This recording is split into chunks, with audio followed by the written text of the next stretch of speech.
Welcome to Botch's Offroad. Join us as we talk about everything from gear reviews to trail stories, tent camping to rock landing, and all things to do with the outdoors. We got a little hour episode today. We're going to talk about some of our upcoming plans, maybe just kind of chit chat and catch up.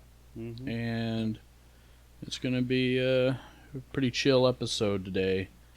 I think I kind of want to start off with Mark because he's had the most entertaining couple of weeks, I guess. But yeah, it feels like I haven't talked to you guys in so long because we did that radio chatter episode. So we didn't really talk about updates and stuff. So it just feels like it's been a while. It has been a while. That's what I was just thinking about last weekend. Where do I start? Well, first we were start of our trailer build.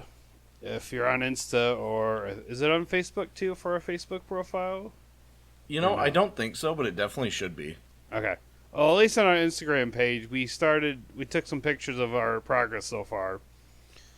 But in the middle of that weekend of us starting, I went to go pick up some trailer lights. And that was over by St. John's area. And that day, the park was open for the St. John's Off-Road Park. It's like, well, I'm over here. I might as well swing by and see the park and see what they added on and all that. Mind you, I specifically told him, Mark, you probably shouldn't go to St. John's because you're not going to have a whole lot of time there. I had more than enough time. Yeah. made that apparent. Oh, okay. I thought I had enough time, which I did, if I didn't mess up stuff. Alex was helping a neighbor, was it? Yeah, we'll go with neighbor. Yeah, helping a neighbor with brakes. So I was like, I'm going to be a little bit before we even get to the trailer anyways. So I'm like, I'm going to spend my day over there, which I did. But no, they have a loop now. It's a little track that they just added it. It's the beginning of the next new section of the park. And they have whoops in the one stretch. My last lap for the day, I was going to just avoid the loops and go around because they were able to go around and do it. Issue is that they had a giant tractor tire. Mainly, let me iterate on tractors, like the construction's tractor tires, on the side of the one loop, or the whoop. And I went to go around it, and I thought I cleared it. Next thing you know, I bounced off it, and I guess I sent it flying into the field a little bit. Mind you, he hit it with his driver's side, so somehow he completely missed all of this going on the side he was sitting on. Yep. Proceeded to go another lap thinking I didn't do anything besides just bounce off it, and then I realized my steering was way out of whack. And mind you, I just got done with Iraqi Pinion not too long ago. So I was like, shoot, did I just break tie rods or really messed up my Iraqi Pinion? So I pulled over into the little parking lot. I was working on it. Everyone there that was there that day was trying to help me figure out what was wrong. I couldn't for the life of me figure out what was wrong. I think it was either my spindle was bent, which I couldn't tell if it was bent or not because of where it was at, or my upper control arm got messed up. But even then, I still couldn't tell how it was positioned. Spoiler alert, it was both. Yeah, did we determine the upper was destroyed besides just the ball joint? Yeah, the upper was both. Okay. I didn't think it was. Yeah, you bent your upper and you bent your spindle. Okay. Well, the main one was spindle, but anyways. Yep. So, then I proceeded to wait a little bit after I got done messing around with stuff, trying to get it to be roadworthy. While I was doing that, I called my brother, told him what was going on, and then he proceeded to get a hold of Alex, and then Alex got a hold of me. I'm like, yeah, I think I need to be trailered out. I don't think this is roadworthy at all. I don't feel like messing up the truck any more than it already was. Yeah. So, long story short, we got to working on the trailer at like 10 o'clock at night instead of 5. Yep. Yeah. But So I ended up this last weekend. Ended up rebuilding the whole front end. I got new lower control arms, got new upper, got one new spindle. Gusseted the spindles. I wasn't sure if my lower was messed up or the upper, but I was like, hey, I'm already here. I have no idea what's actually broke, so I might as well replace everything at one go. Oh, and also I broke a CV axle, we discovered. Yep. You did break a CV axle. Yep. Holy shit. Yeah. Yeah, it was quite the impact. I'm surprised that my inner or outer tie rod on that side did not break, though. I was pleasantly surprised by that one. Yeah. Did it So get bent? no. Tie rods were fine. Yep. Wow. That's a lot of impact for just a tractor tire, you know. Oh, yeah. I know that they're big, but damn. Yep. While we're at it, we also discovered, I don't know from the accident or was already bent, but my Bilsteins up front were bent. Oh shit. So ironically, Both of them. Yep. Driver's With side the was worse than passenger the other side. one. Yeah, passenger side was worse than the driver. Mm-hmm. That sounds like something that was probably already there. Oh yeah, we think it was already that way. Yeah, it's Wow. Luckily, Trying to think of when he did that this summer. I don't think it's from me wheeling personally. I think it's design quality. so if you see how the Bilsteins are made, they've basically got a stick the size of a plastic straw that goes off the bottom of the shock and then goes down to get mounted. Yep. Like, it is not a durable design at all. No. And we'll just use the picture of a Bilstein shock for chapter art. Yep. But Was it the lower side that you said? Yes. You said a stick, Yeah. so I'm assuming the lower end. the of it. lower part. Yep. Yep. It literally looks like a straw. Yeah. Which Bilsteins were these? I have no idea. 5100s? I have no They're idea. 5100s. 5100s. Yep. Luckily, Alex has the icon shocks he's been talking about for a while. He discovered that they won't. He stole my $200 icons. No, you know that we discovered the front one weren't going to work for the 3rd Gen 4Runner like you thought it was going to. Yeah, not without major mods, I know. Yeah. So luckily, because that was for a 5th Gen? Yeah, 5th Gen 4Runner. Luckily for 5th Gen 4Runners and 2nd Gen Tacomas, they shared the same dimensions, so I was able to get them onto the front end without buying new shocks. Yeah, here, Gavin, I'll send you a link to some so you can look at them. These are... Yeah. Do you have Bilsteins on yours? Oh yeah. So yeah, you are susceptible.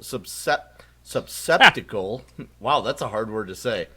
Yours would very likely do the same thing. And honestly, looking at how that little tiny stick is, it probably wouldn't take a whole lot of force to cause them to bend. No.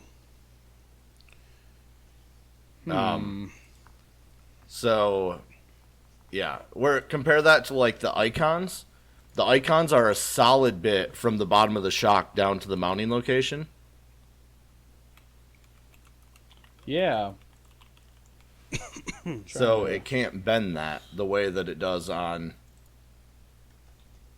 the Bilstein. Yeah. But Yeah, that's interesting. I don't remember mine having that long on mine. I guess the bigger I'm question trying of to- yours is factory Bilsteins. 'Cause I know a lot of Toyotas came with factory No. Bilsteins. No, mine are I want to say 6112s, which I think they're like a 2-inch.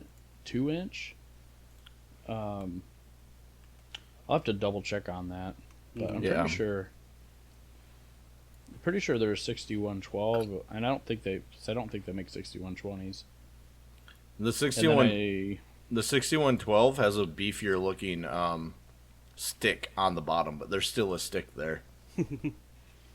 Yeah, I mean, yeah, I have the 6112s in the front, 5160s in the back, but I really haven't had, any real issues with them either, though. So I don't know. I mean, Mark's up until this happened, Mark's only real issue was it was oversprung. Oh yeah. So we never, it never noticed that it was bent until we took it off. But with it being bent, it would have been forcing that lower control arm in a different angle. Mm-hmm. Oh yeah, okay, I see. That's the other thing I noticed right away after we put the icons on. It's a lot softer ride compared to the Bilsteins. And it sits level now. Yes, it does sit level now. Still got Bilsteins in the back, and you can feel that back really bad, but it really shows the difference between brands and shocks and everything. And those are just there until you buy a new icon. Mm-hmm. Well, and I'm just, I guess I'm trying to play devil's advocate for Bilstein, but aren't they valved differently too, though? Well, yeah, Bilsteins don't. I don't even think Bilsteins use oil. I think they're nitrogen charged. No, they're oil. Are they? Yeah. I mean, unless you have the stock ones, which are like the yellow and blue, but you said... they're silver and blue. They're not that one. Yeah.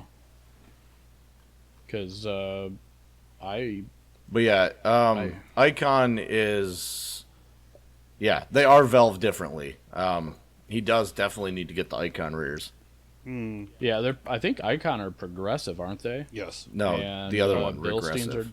Oh, I thought you said icons were. I don't remember. Dang it.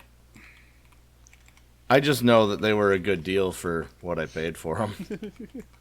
Right. They're digressive. Icons are digressive. Okay, then the Bilsteins would be progressive, huh? I believe that is how that works.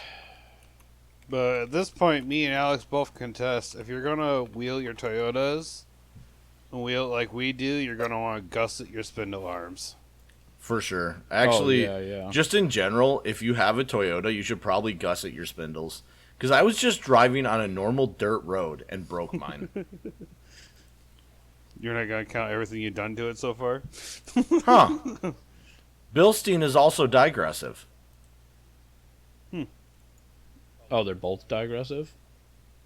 Yep. Well, color me purple. Yeah, more we learn. I will be the first one to tell you I don't know a whole lot about shocks and how they work. All I know is Icon is definitely a better ride than the Bilsteins have been. 100%, dude. Well, and again, maybe you were feeling some of that ride with them being somewhat bent too. Who knows? Right.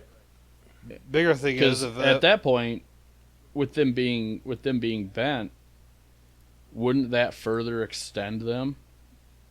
Other way. It wouldn't allow the control arm to go as low as it should have. Yeah. Yeah, okay.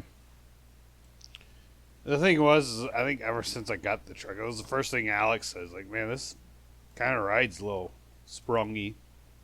Yeah. Or however you Like, first thing worded I it. told him was these are oversprung.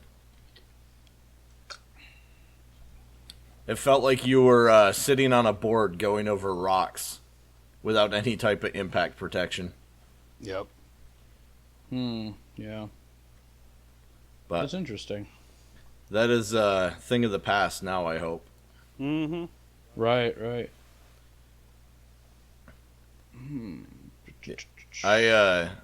Because we've got 3 Icon rears, so he's got to buy 1 new rear for his, and then we both got Icons for the rear. Yeah. Right. And I've got everything to rebuild the back of my truck right now, except for upper and lower control arms for the rear end, which I'm going to order on Friday. I just need to get new leaf springs. Right. And a shock. That too. That hopefully I'll be able to do before Leatherwood. Depends on how soon taxes come back. Yeah. Dude, Just got mine back. Leatherwood's gonna be a riot. I was thinking about this earlier. Mm-hmm. I'm pretty sure that Leatherwood is bigger than Drummond Island. I think we discussed this previously. Did we? Yes. Like, discussed this And- a while ago. I think when the first Leatherwood got first bought up. At least you and me discussed it. Yeah. And then, honestly, Leatherwood has better views than Drummond Island. I'm looking forward to that because there's a lot more mountains and stuff. Yep. Yeah, I think when I was over for beers at one Derek's house, the other Derek. Yeah. Jeep Derek. We were watching some videos because there's not a shit ton of YouTube videos on Leatherwood. There's a few here and there, but it's a lot more side by sides. Mm-hmm. Right. But we were watching side by sides go through, and there's some pretty cool fucking spots where you're driving up a creek / river for a while. So, if this puts it into perspective, Drummond Island is 150 square miles, right? Mm-hmm. And convert that to acreage comes out to about 7. Oh, what the hell? Are we talking One about the second. actual trails or the actual island? Okay. No, just The whole actual island.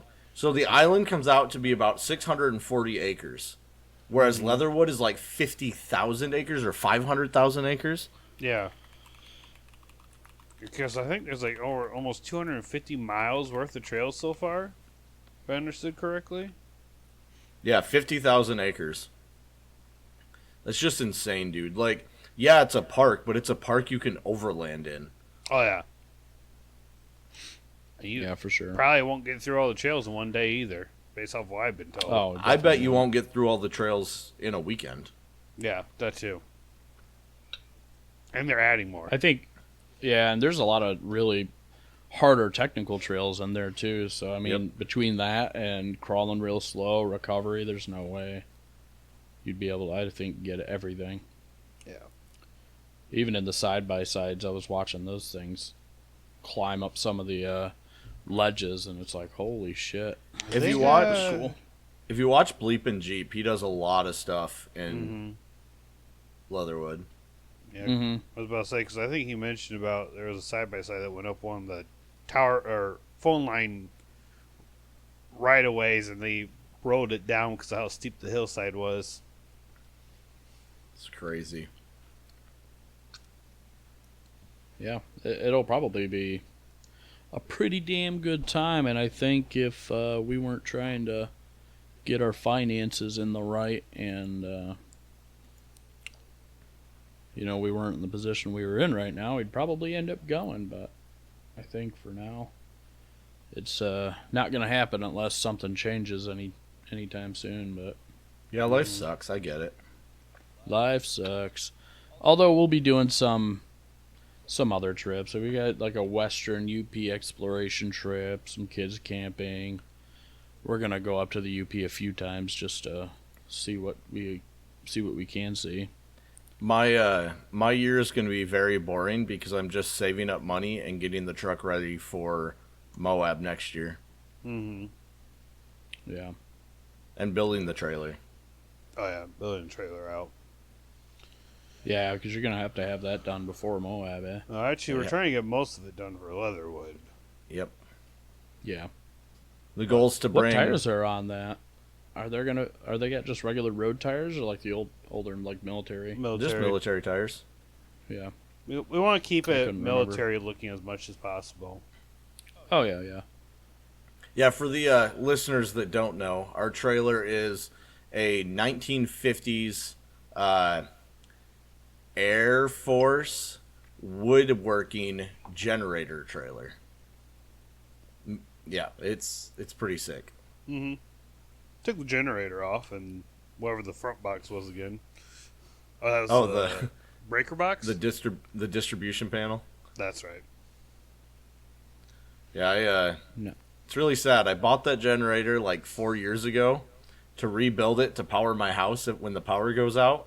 Mm. And I couldn't afford what they wanted to fix it. So this is a good use for the trailer, at least. Oh, yeah. And very unique build, because most people do overland trailers, like, for overlanding and camping on a while. We are just turning into a tool shop. Yeah, it'll have every tool you could think of. Yep. Straight down to a shop press, in case we got to do wheel bearings in the field. Yeah, that'll be fucking sweet. Oh, yeah. And it will house an entire front end for my truck and an entire front end for Mark's truck. Yep.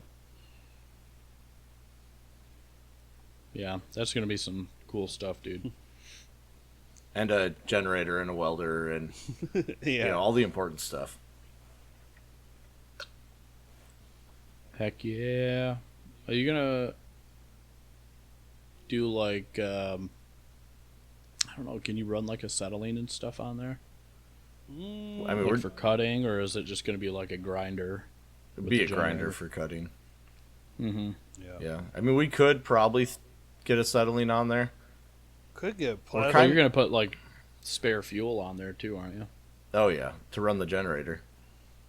Mm-hmm. Pretty sure what Allen's welder is, they have a plasma one that's just electric, but I could be wrong in that statement. But yeah, it's Look it up. it'll be pretty cool. Lots and lots of money. That is Yes. lots and lots and lots of money. Lots of money. It's all coming from Harbor Freight, just in case something breaks, you can return it anywhere and get a new one. It's pretty much the goal, except we're doing pack-out boxes Yeah, except for Mhm. that part. that we're gonna paint black, so they're not, distracting. Yeah. Well, that'll be nice too, because if you need to go and repair something and you just need a box of that certain tools, you can just grab the pack out Yep. box and go. Yeah. That's exactly what the mentality was there. Yeah. Trailers stay Yeah, at base some- camp. The only time we'll be wheeling Right. if we have to go to a campsite and we actually have to take it off-roading. Mm-hmm. And that'll be very cool. so we probably, most of the like overlanding. Well, usually when we're overlanding, we're not doing the harder stuff anyway. Yeah. It's more for like, Moab will want it. When we go out to Rubicon in a couple years, we'll want it.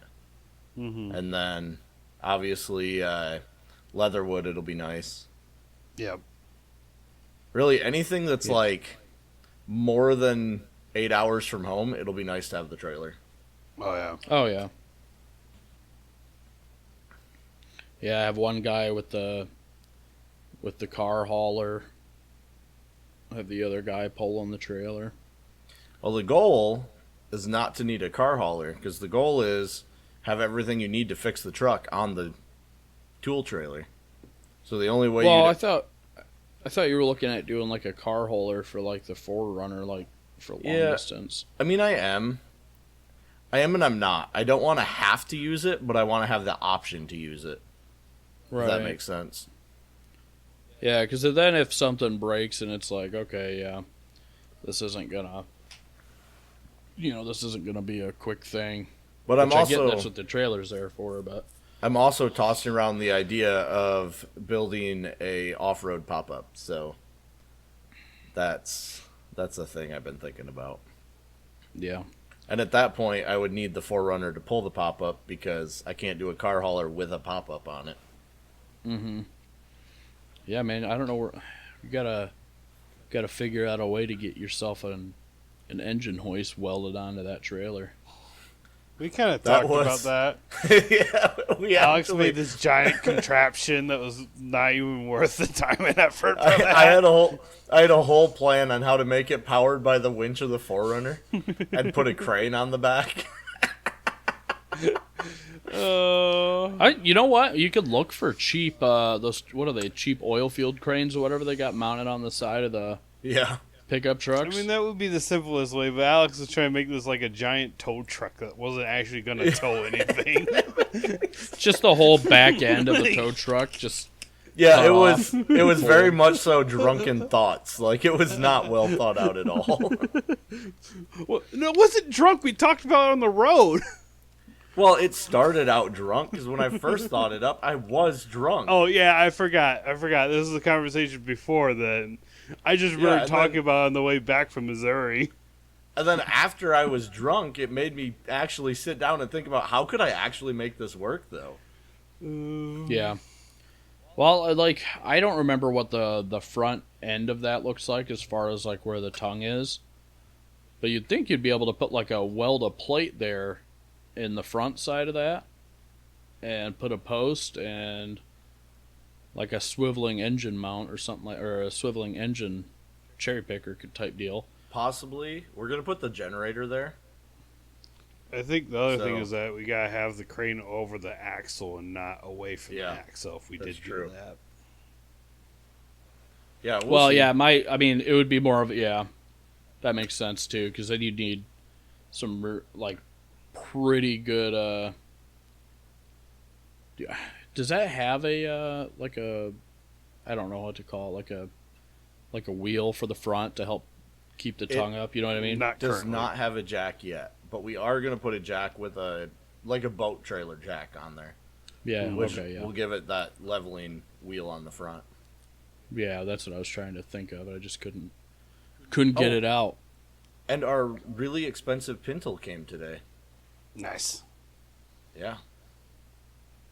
So we are probably this weekend we'll be welding because someone cut the original military pintle off and then put like a trailer pin style hitch on it. Mm-hmm. So we're going to cut that off and then put a pintle back on it. Not a military style pintle because I'm not dropping $500 on the damn thing. Yeah. Right. But it'll be an adjustable pintle so you can raise and lower it depending on what vehicle it's going on. And then obviously an adjustable hitch as well to make up for it. Is it a tube frame? No. Okay. No, it's all box. Everything's a box. It's super like stout. box frame. Yeah. You're saying. Okay. So it's enclosed. C it's channel, not like an I-beam type thing, C channel. I was going to say, it's C channel and enclosed. It just depends on where you're at. Yeah. I was just thinking I watched one video, a guy completely sealed the frame and used it for pressurized air. That's like they use it as the air tank. Yep, I've seen that. Yeah. And I was just a passing thought since we were talking about it. It'd be kind of cool, but I used to know a guy who had a Jeep, and he did his tube bumper on the front. He sealed that off and turned it into pressurized air. That's pretty cool. And my thought was always, what happens when you get in an accident? Does it just go boom? Because then he filled it with nitrogen so that it would inflate things faster. Oh yeah, that's a boom boom. Yeah, exactly. Might as well fill it propane at that point. Is propane faster than nitrogen? I don't know. I was just saying, you might as well put propane in one of them for. I know it's cold. Yeah, it is colder. You can use it as a refrigerant. People put it in their the old is it R12? Yeah, the old R12 systems. People tend to put propane in those. Yeah, I was watching a guy do that. He showed the vents on his car and they're fucking just frosted over. He's like, yeah, this stuff is cold. Yeah. He's like, I think it got to like 20 something degrees in there. Jesus. Where it was blowing out of the vent. I think you have to, if I remember right, you have to change the way the pump works. Like, yeah, because propane doesn't have oil, so it can't lubricate it. So you have to add some type of oil system to the pump to be able to run propane properly. I didn't know that. But I've never ran propane in my R12 system, so. In fact, I don't think that's ever going to be a thing for me. I converted my R12 system to R134, so. I only have one vehicle that had R12, so. Yours wouldn't. Yours would be R134. Yeah, it is. My 91 442 is R12 or was R12. Now it's R134. Yeah. Excuse me. I have the in other news, by the way, as I've already said, I went to Chicago here the other day, got a winch plate or a winch mount for my FJ. and the guy took $100 for it, so it was a pretty damn good deal. We only went through $60 in gas, so $160 total, not bad. And just got taxes back, and boy, I am picking up a winch soon. Nice. Maybe this weekend. So, other than... I still need to file those. Someone remind me to file my taxes next week. Oh yeah, dude, that was the first thing I did. I was like, I want my money. And just got it in today, and I'm sitting there talking to another group from MST, or another group member from MST who's got a Badlands winch, and probably just going to pick that up off of him. He's giving me a pretty good deal on it. I don't think I'm going to buy the other Fairlead for it. He says it's got the original one. Yeah. And I'll just stick with that for now, just for, the sake of the price. And then it'll just come to mounting it, and I'm almost positive it's going to fit on that winch mount, as long as that mount actually is for an FJ Cruiser, which everyone, the guy did say so. And the only other thing is there was some kind of relocation bracket for a certain piece in the front. I don't know if it was like AC line or something like that, or control box maybe. And I don't know. I don't think I have any parts for that, so we'll see. He gave me a bag full of bolts and stuff for it. He gave me the light bar that came, that I think he just had just above it in that little space. So, got a nice little light bar from it. Didn't really need it, but... And you'll that'll go behind your factory bumper, right? Yeah. Yeah. Yeah, it's kind of a hideaway deal, so... It just needs to make a hole for the Fairlead. Yeah, that'll be no problem. As Then long as I can get it to fit. Make a note on ask Casey when he put a new winch line on there, because you're going to want a new one every year or so. Yeah, he said 3 months ago. Yeah. So...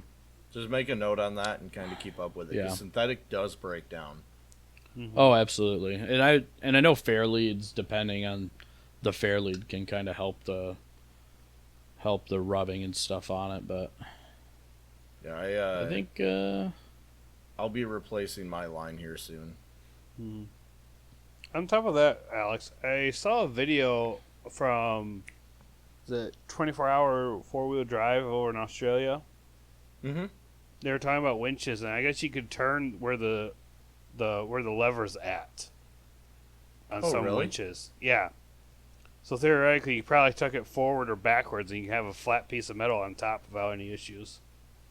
I like this idea a lot, because I definitely need to build a flat hinging door on top of my winch to protect that winch line.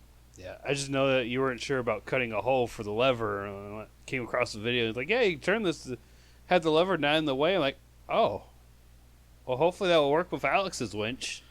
Yeah, we'll definitely look at that.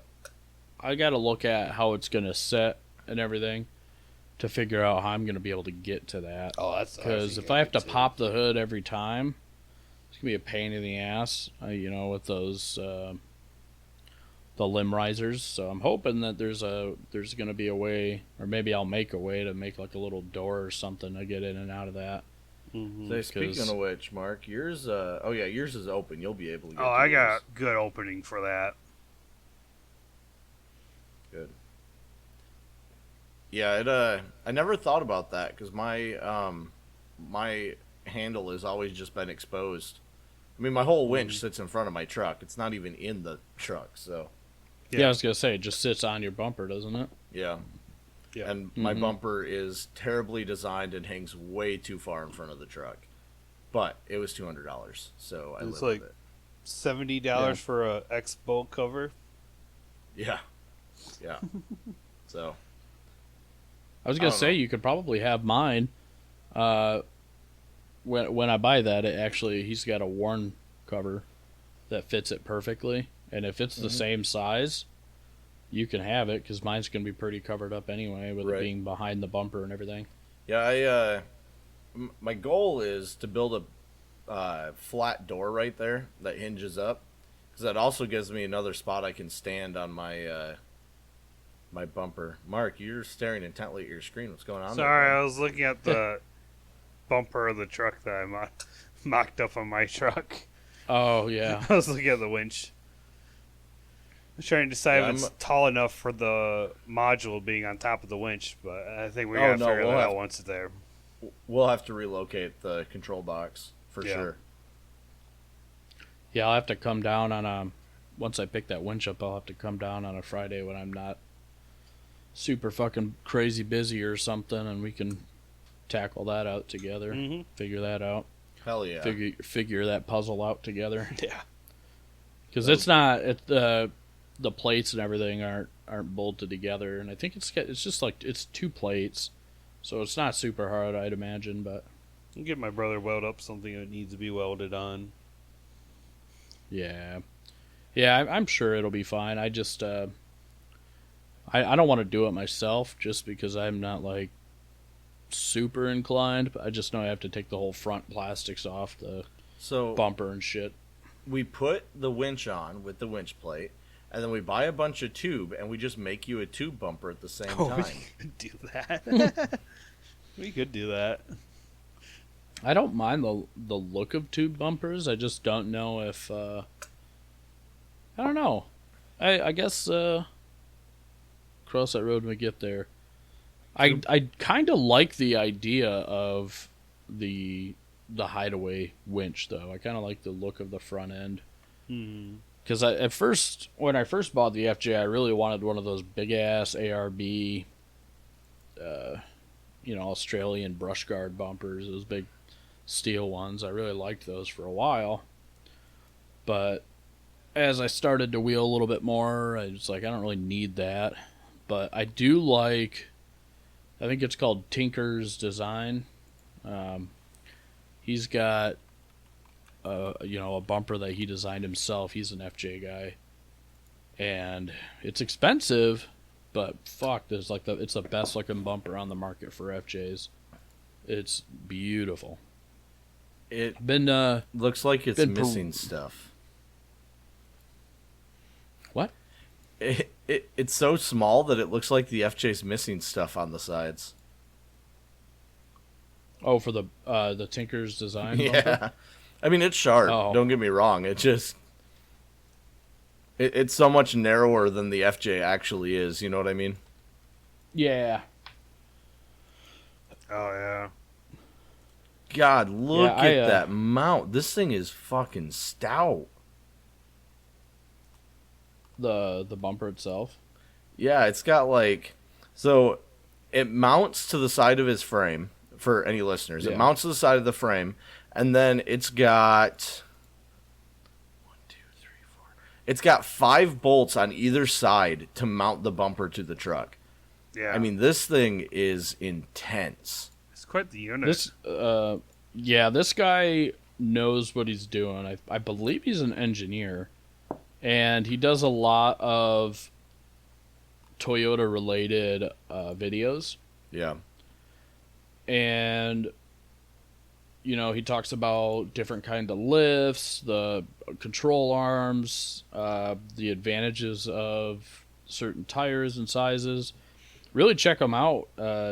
He's very, very smart. He does really good testing on this stuff. And he's, I don't know, it's just, he's very, very informative. And he kind of thought of everything with this bumper. He's got dedicated high lift jack points on there. He's got, I think, what is it? CNC 1-inch thick billet steel recovery points. What is that? I like it with the tri-hoop best. Oh, that is sexy. Yeah, the tri-hoop. The tri-hoop's the only way that I would get it. Yeah. $2,700. That's really, for what you're looking at, though, that's not a bad deal. It's not. No, and this is all, like, he sells out every single time that he gets more. But you gotta imagine how long it takes for them to fucking make something like this, too. Next batch, Q3 2025, get notified. Yeah. Yeah. It is, every time I go to check, they sell out again. It's So, crazy. Does he sells them already welded together and everything? Yeah, they're not, Most of these are weld together kits, but this looks like he actually does all the work. yeah, it should be all done. Yeah. It's, by the way, Alex, that's not bolted to the side. That's reinforcement brackets. Is it? Yeah, 'cause that's what my bumper's going to get too. Well, it's sick. That's Yep. smart. It is. Yeah, he's a really smart guy. Like I said, take his, go look at his videos at some point, and like I said, he talks about all sorts of stuff. I'm impressed with the approach angle Toyota on that related. bumper, though. Yeah, I think that's why he made it like the narrow, kind of like what you're saying, because he's got that whole. I want to say.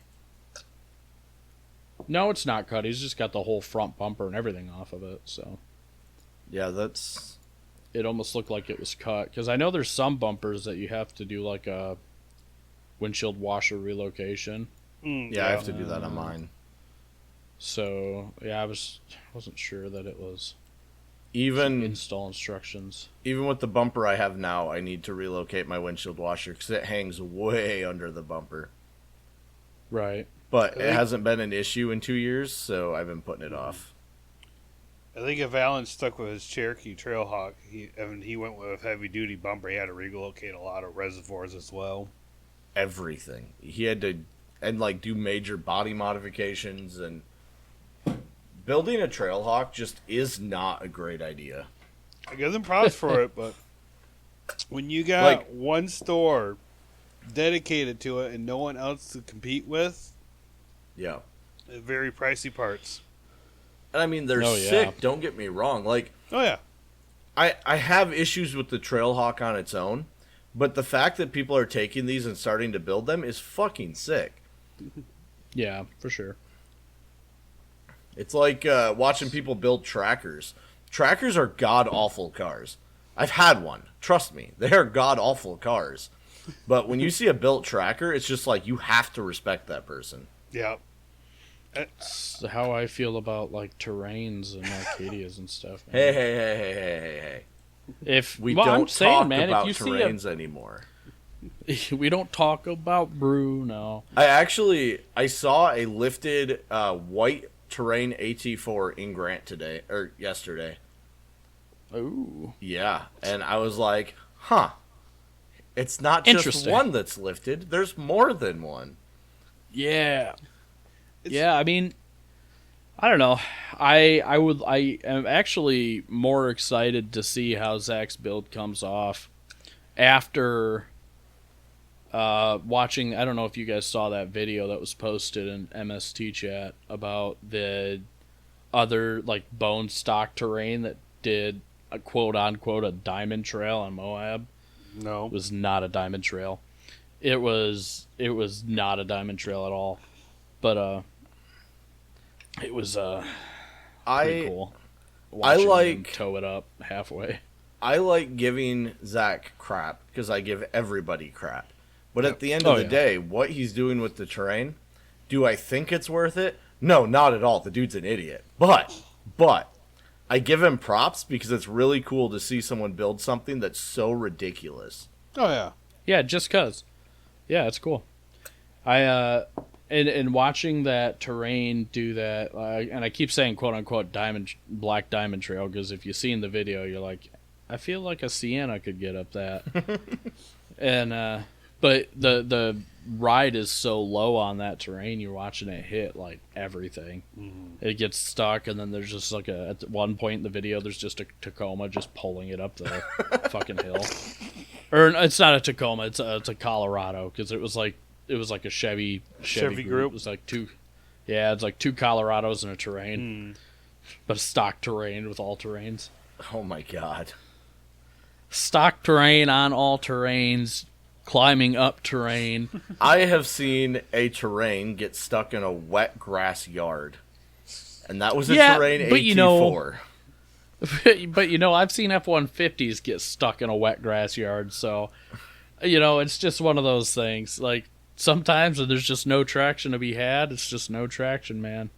And it wasn't just one of those like F-150s with the rubber band tires either, man.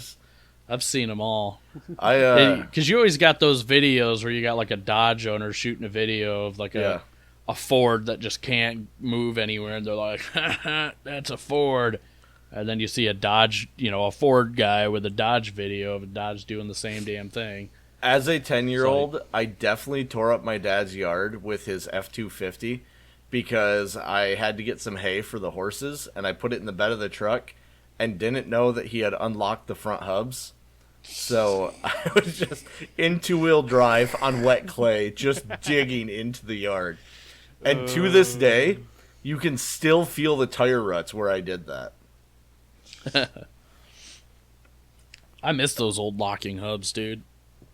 I remember my dad had a 95 F-150, and we'd go out like trail riding, or he'd just be like, we'd be going looking for like morel mushrooms. He'd go off the trail more to find morel mushrooms than he would just like trail riding on like on parks and stuff. But he'd be like, hey, go turn the hubs. Because he didn't want to get out. So I'd go run out and try to turn the hubs, like 9 years old. I'm like, they're not moving. Here, take these pliers. I am tossing around the idea of converting the 4Runner to locking hubs, just so that if something happens, like I blow a CV axle or something, I can just disconnect the hub and keep driving. And you can... I can swap over from Tacoma, because some of the Tacomas had locking hubs in that generation. So I can collect the parts and build the system, but it's like $1,300 all said and done. And there's a couple other little upgrades with it, like makes it so you can run some better wheel bearings, and it's just a lot of freaking money. But every time I break my front end, we talk about it. Yes. I think I'm speaking of $1,300. I was looking at a front locking diff for the FJ. I don't need one right now, but we were just talking about diffs in the chat one time, and I'm like, well, how much is front locking diffs right now? And I wonder if any FJs came with them, and not that I know of, but ARB sells a front locking diff for the FJ, and yeah, it's about $1,300 for it. Is that one an air locker or an e-locker? I think it's an air locker. Don't quote me on that, but I'm pretty sure it's an air locker. So then you got to run airlines and yeah. I mean, I was looking for rear diffs because Derek mentioned that he was looking for a rear axle for an FJ because we have e-diffs in the back. Right. For his Lexus, and so I was kind of looking for rear diffs for him because I have a lot of fucking FJs around me, and everybody who's parting their FJs out around me already sold the rear axles. So have you seen the yellow FJ that drives around Newego? Yeah, I know her. She's in my Michigan FJ group. That thing is fucking sick. With its widow ladder. She bought it like that. She was actually... so she joined, or asked to join, the Michigan FJs. I accepted her. We chatted a little bit because she's from the Newego area. And she actually stopped outside of Gilroy's where I work. Saw me in the truck and came up and just talked to me. I've never met her in person. Didn't even know what she looked like. She just knocked on the window. It scared the shit out of me.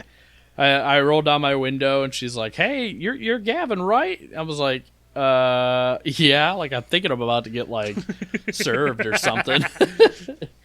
And she's like, and then I look back and I see her FJ, and I'm like, "Oh, I know that FJ."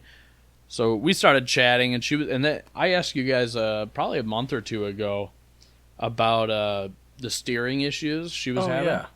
Oh yeah, that was her. So she was talking about driving, and she said she'd just go on like a dirt road that she lived on or something, and it felt like her steering was like her steering wheel was like really yanking left or right.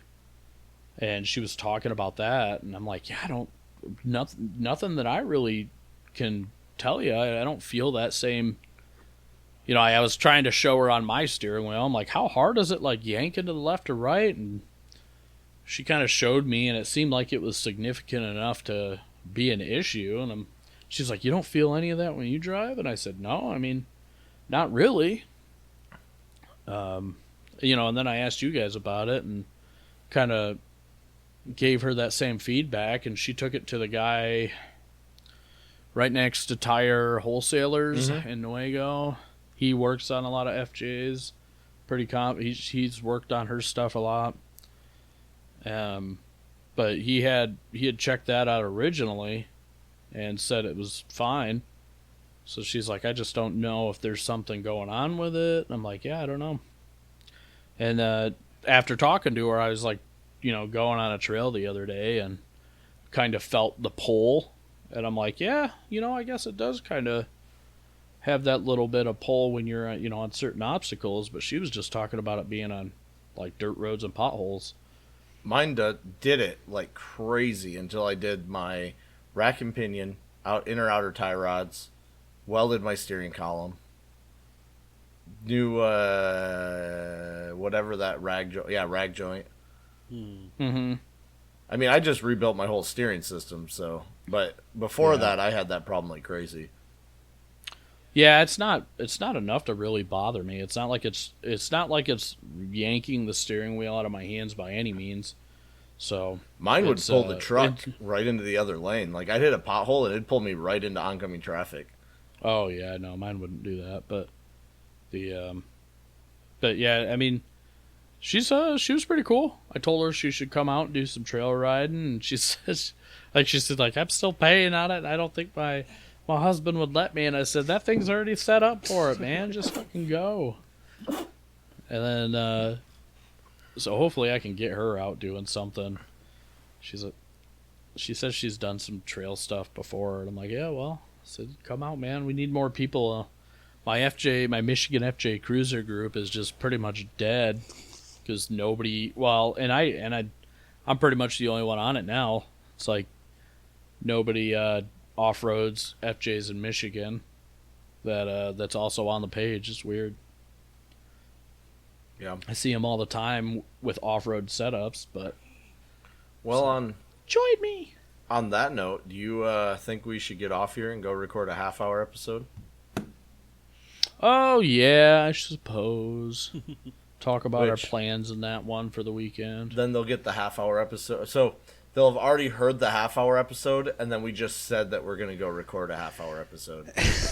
You do this every time. Yeah, I do. We definitely record these out of order, guys, just so you're aware. Yep. Yeah.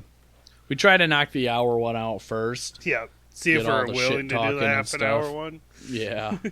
And then see. But all right, guys, on that note, we'll talk to you later. Later.